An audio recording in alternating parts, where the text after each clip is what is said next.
On September 2020, Cheryl, my fiance, and I bought a villa in Costa Calida, Spain, Murcia. Part of a 5-year goal, but we managed to achieve it in just 2 years. Since then, we've had a lot of questions about it. So in this video, I'm going to break down all the costs, the logistics, the exciting stuff, what we changed our mind on when we went over there, and what we would do differently if we were to do it all over again. It's worth noting that I'm not a professional in any way. I'm going to stick to helping coaches. So don't go away and try and sue me if some of this information isn't correct. It's just our viewpoint. So hang around to the end of this video and I'll lay out all the costs, everything we ended up settling on, the domestics we had for disagreements and all the rest of it. So let's get stuck right in. So I did a lot of research before buying it. I was quite obsessed with it, to be honest. I set a villa as my desktop background on my computer so that every day I was working, I could see a villa, I could see what I was working towards. Then in my spare time, when I was in the bath, I was looking at villas, I was researching it, I was watching YouTube videos like this to see how you go about it, especially being from the UK. So when I did all the research, it really came down to 5 main things that you have to focus on. Number 1 was budget. Really simple. How much can you afford to buy a property in another country? So at the time we had a 230k budget, which I'll tell you at the end of this video what actually happened. Number 2 is like an ongoing budget. So that's like living costs, community fees if there is any, cleaning your pool, all that kind of stuff. You have to kind of add that up, and sometimes a bit of a ballpark figure you need to come up with. But for most British people, it's literally like, how much is a pint? That's usually how most British people determine how expensive a place is, isn't it? Number 3 is resale opportunity, which obviously sounds a bit strange because you've not even bought a property yet, but you're kind of thinking at the end of the day this is an investment, so you've got to kind of look into the future 5, 6, 7, 10, 15, 20 years down the line, get a rough idea if there's a potential to resell this property. Now again, I'm not an expert, but the obvious things are like what's going on round about it, what is the sort of community plans for building things. We got quite lucky in that there's a 5-star hotel near us that's actually getting renovated to become a 6-star hotel, like European standard 6 stars. Number 4 is it has to meet the requirements to support your lifestyle. In other words, like for us it was like I want to be able to walk to get a coffee,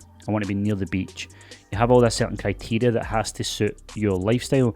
If you like being in the middle of nowhere, then absolutely look for villas in the middle of nowhere. If you like to be near the hustle and bustle, then that's got to be considered when you're starting to look for your property. That includes like nightlife, shopping, accessibility. If you've got kids, you're going to want to consider that kind of stuff to keep them entertained, obviously. And number 5 is the type of property. So like requirements for bedrooms, accessibility again, like I said, how many toilets it's got, how big it is. Is it a villa you're looking for? Is it a townhouse? Are you open to either or? Is it just an apartment you're looking for? And it's worth noting that sometimes that changes depending on when you actually get there and your feet are on the ground and you see different options that are out there. So that's the 5 key main areas. Now let me talk to you about our non-negotiables that me and Cheryl come up with where we're like, we aren't budging on this stuff. So we wanted 2 or 3 bedrooms, 1 or 2 bathrooms. We wanted a 20-minute walk to the beach so we could go and get a coffee in the morning. We wanted it to be a 1-hour max to the airport so that it's just not too much when you're getting there and it feels like a lot of hassle just kind of going there for short breaks and stuff like that. We wanted a private pool, which is one of the things we were refusing to budge on. Like that was it. We wanted a private pool so we could dip in it. It was private. It wasn't shared. There wasn't all random people coming in and just kind of ruining your vibe if you're just sitting chilling with family and stuff. I specifically wanted an outdoor terrace space where we could, set up a beer draft, we could have a barbecue on the go, all that kind of stuff. That was my vision. We knew that it was going to be kind of used as a holiday home. Like we had no idea that we were going to rent it out, and we still haven't rented it out, but like our idea was like, no, that's our holiday home, that's where we go, we send our family there, our friends can come, all that kind of good stuff. We preferably wanted the villa to be detached. You have to be kind of flexible with all your requirements. Of course, it's a lot of money and you're investing, and you kind of want to make sure that everything fits in with what you want. But then as you go over there and you start to see the different options and stuff, you're willing to compromise on certain aspects. We obviously decided on the area in Alicante, round about there. We were willing to go kind of further south and stuff. We were even looking to go a bit more north. We decided on Spain because it was either Spain or Portugal, but for us, Spain just got the nod. There are a lot of similarities, cost of living, things like that, accessibility. Spain being 3 hours away, plus we love it there, and there's just like a lot more accessibility to go from city to city and just branch out as well further down the line just to kind of get variety. And another thing for us was a great view. So we're like, it has to have a great view. We wake up in the morning in the balcony, there's a great view there, because what we found when we got there was you can have the fanciest of villas but there's no view. You can have a massive private pool but you're nowhere near the beach, or you could have a shared pool but you're 5 minutes from the beach. So there's all these things that you have to consider and weigh up and kind of compromise. So in comparison, what did we end up with then? Well, we ended up with 4 bedrooms, 2 bathrooms, about a 7-minute drive to nearest beach, roughly 55 minutes to an hour to the airport. There is also an airport about half an hour away as well, but it's not as popular. We ended up with a private pool, but it's kind of just a small plunge pool, to be honest. Again, weighing up the pool option, big communal pool is ideal, especially if you're in a quiet area that's barely getting used. But saying that, you know, let's say you go over in July and all of a sudden kids, families and stuff came over and you're just trying to chill by the pool, you might not like that. Depends on your age, depends on your preferences. But of course then you've got to consider, like, if you've got a private pool and it's private is the main selling point, you also have to clean it and keep on top of it and stuff like that as well. So because the villa that we ended up buying actually met a lot more requirements, great view, closeness to the beach and things like that, we were prepared to compromise on the size of the pool, which is fine. Big terrace space, we got that. We got a massive L-shaped sort of terrace space, actually kind of a U-shape, to be honest. Which we're still to kind of build up, get furniture and get the beer draft as well. Obviously, like I said, we kind of went over there with the idea that being a holiday home, but now we see the potential for rent. We've got a couple of golf courses near us, so when we do rent it out, it would be probably people who are going to respect your villa and things like that. So we're now open to that idea and we'll put those plans into place, but for now we just want to enjoy every part of the villa that we possibly can, and that's why we're going out there for 4 weeks in July. The villa isn't detached, it's actually on top of each other the way the villas kind of work. So obviously, like I said, I'd wanted it to be detached, but with the great view and how secluded it was and things like that, it ticked all these other boxes, so we weren't really fussed that it wasn't just detached. So because they're on top of each other, there's no one directly beside you, which is ideal. Another thing I didn't mention is, like, we didn't want to go out there with any work to do, like any manual labour, because yeah, I've got an Allen key to my name, so I wouldn't have been any good. So we wanted to go there with a place that was just ready to go in, and we ended up getting somewhere that wasn't furnished, so obviously we had to do all that, but I'm meaning like knock down walls and all these kind of things because it's not my forte. Obviously I mentioned budget was like between 200 and 230k. We went way over that. A lot of it's kind of heat of the moment, a lot of it was just understanding kind of what you can get for your money over there. Like, if you think of like some of the property back in the UK, if you're in a city that's kind of an expensive city to buy property, what we got for the property over there versus this property here in Glasgow was frightening. When we consider, you know, 4 bedrooms, 2 bathrooms, it's a villa, you know, 2-deck villa, kind of 3 floors to be honest. And this place with an amazing view, protected, private community, all this amazing stuff. So we were able to stretch the budget even more. But I think just a wee bit of being naive, especially thinking you could just go over there and get a place for around about the same price as here, was a bit silly considering all those extra benefits. But in terms of value for money for what you get, it's way better over there, especially when there's that beautiful thing called the sun above your property. I mentioned we were kind of looking around Alicante and things like that, but we actually went really south, so we ended up in Murcia, which obviously near Cartagena and stuff, which is further south than we had initially anticipated. But when we started doing our homework and researching the different areas, it was actually better in terms of like value for money than being up in the city in Alicante and stuff as well, plus the weather was slightly better as well.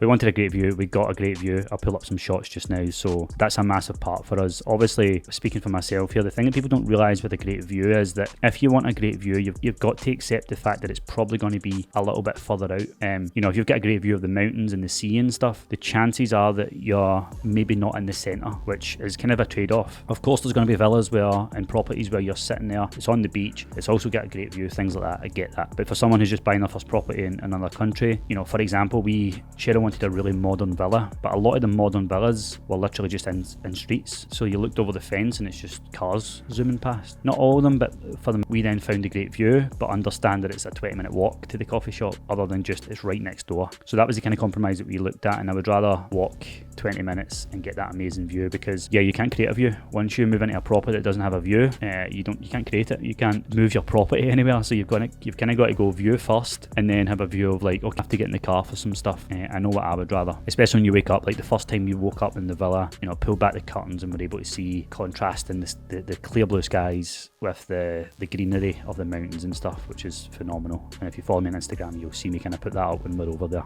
So that's the kind of comparisons we went over there. I remember Natalie and Darren, who I'll mention in a sec, car, we were kind of adamant this is what we wanted. They picked us up from the airport. Looking back, they were probably just shaking their head thinking, yeah, you've got a lot to learn, because honestly, you can sit and do all the research you want. You can look at all these places. I used to screenshot villas and send them to Cheryl. I used to be obsessed with it, and you don't actually know until you get there. And of course, you're not a professional. You have to save that for the pros, who almost, when they hear what someone potentially buying wants, they can kind of translate that to how they can come and go with it. And we went and viewed a few properties. The first one had an incredible view. It was out of budget. The next one was very modern, very kind of like ready to just go in. We obviously viewed the show home, which was amazing and very, very modern. But again, like I said, you walk out the front door and it's just zoom cars past you. It's a good wee bit away from coffee shops, and even at that, it's not very lively. Remember what I said about suiting your lifestyle. Just finding a property that looks the part isn't ideal when you just sit in your property all day and you have nothing to do. So if you're thinking about buying a property in Spain or anywhere else, there's a couple of things that I would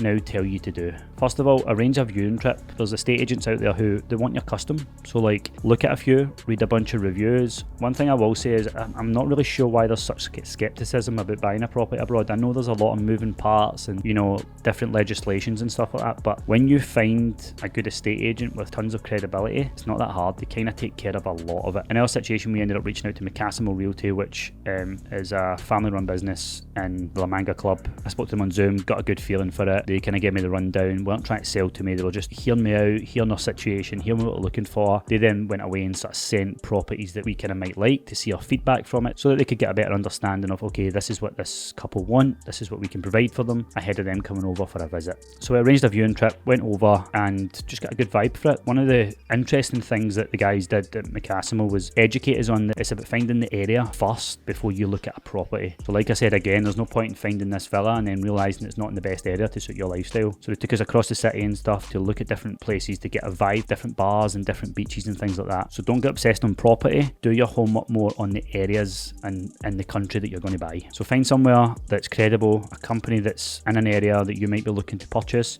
reach out to them, book a call and potentially arrange a viewing trip. So when it comes to actually buying the villa, again, I'm not a professional. I'm maybe guessing that some countries are different, but for Spain, it's about finding the property first of all. There's a lot of work to do with that in terms of like you going in and just making that big decision with you, your partner or whatever, and deciding, okay, we're going to put an offer in. And your estate agent will handle all this. Like it's obviously important that you're kept in the loop, so constant contact is crucial. I would always ask whatever estate agent you're going to go with, like, how is the communication? Check that early on to make sure it's enough, because it's a big decision. There's a lot of worrying, a lot of panicking, a lot of moving things about, and there's a lot of people who obviously do this with their life savings and stuff, so it's important that you get this right. The great thing with the estate agent as well is that they'll help you put the offer in, they'll get in touch with the right people, they should have all the contacts available to you, and they should lay it all out. They put us in touch with Johan, who became our power of attorney to do all the things over in Spain while we were kind of back in Glasgow, just kind of getting on with our lives. There was constant contact with Johan, which was amazing. The service that he provided was unreal. I'm sure he'll comment below on this. Alvaro Svensson. So yeah, he was our power of attorney, and it's just a case of him then being able to like speak to the mortgage advisors, speak to the estate agents, tying everything up and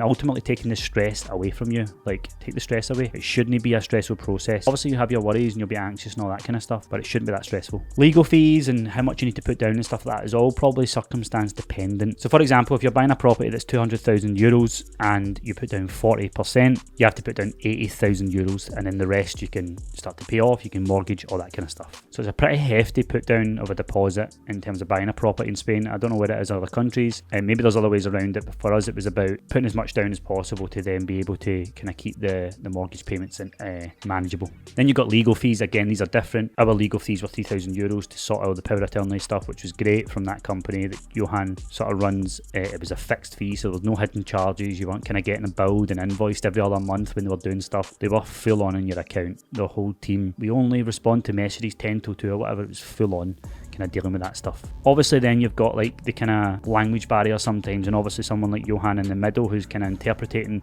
the logistics and the legal side of things. Like when you translate it from Spanish documents English, there's a bit of like uncertainty and you're unsure of what it says and certain words they use. But again, if you've got someone who's translating, being your power of attorney, they can sort all that. They do ask for a lot of documents, obviously to do with money laundering and all that kind of stuff. All I would say is keep the cadence there, reply to them, get the stuff, get the documents, take it off your chest, and give them what they need basically. And that's pretty much it. I mean, there's probably a million and one things that I've missed there, but at the end of the day, I'm a fitness business coach, not a property expert, not an estate agent. But you guys have asked for this, especially people in the UK, because it's not a common thing for people to eventually buy a property in another country. It's a huge thing. It's one we're very, very proud of, and we're so glad that we can take our family over there, our clients, our members of staff, and just have an amazing time. I would highly recommend it. Obviously, for some people, it's a dream, maybe 2, 3, 4 years away. It certainly took us 2 years to get there. there as well. I say 2 years. I've been preparing my whole life for it with saving and working our ass off and stuff like that. So, but I highly recommend it. I know that it might seem daunting, but if you follow the steps that I've kind of said, I think you'll get there close. Certainly going to save you a lot of time, especially if you're from the UK and you're listening to me who's not got an agenda, nothing to sell you, then you might trust the process a little more and kind of just go for it, man. Obviously you want to be in a